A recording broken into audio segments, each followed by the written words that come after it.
La gestion d'inventaire réussie avec une CMDB. Donc, la mise en place des meilleures pratiques, ça permet de maintenir la qualité des données. On a parfois des clients qui communiquent avec nous puis qui disent, OK, là, on a comme un peu perdu la structure de notre gestion d'inventaire. Il faut qu'on recommence un peu à la base. Même principe avec le catalogue de requêtes des services, là, honnêtement, c'est normal, on évolue, tranquillement, différentes personnes viennent se mêler de ça, on change de personne, nouvelle vision, on refait un bout, etc. Des fois, ça vaut la peine de prendre un pas de recul, puis faire comme, OK, là, on recline ça, on remet ça à jour pour être capable après d'avoir une qualité de nos données.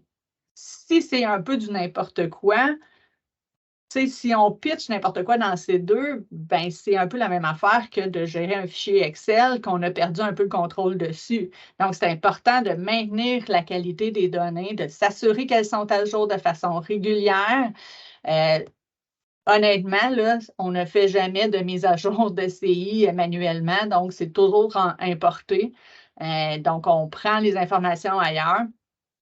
Naturellement, lorsqu'elles sont reliées avec des demandes, mais la demande va venir mettre à jour aussi nos CI.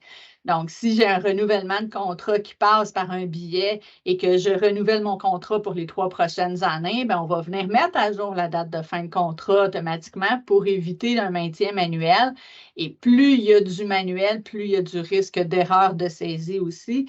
Donc, les processus qu'on va relier à tout ça vont s'assurer aussi le maintien de la qualité des données.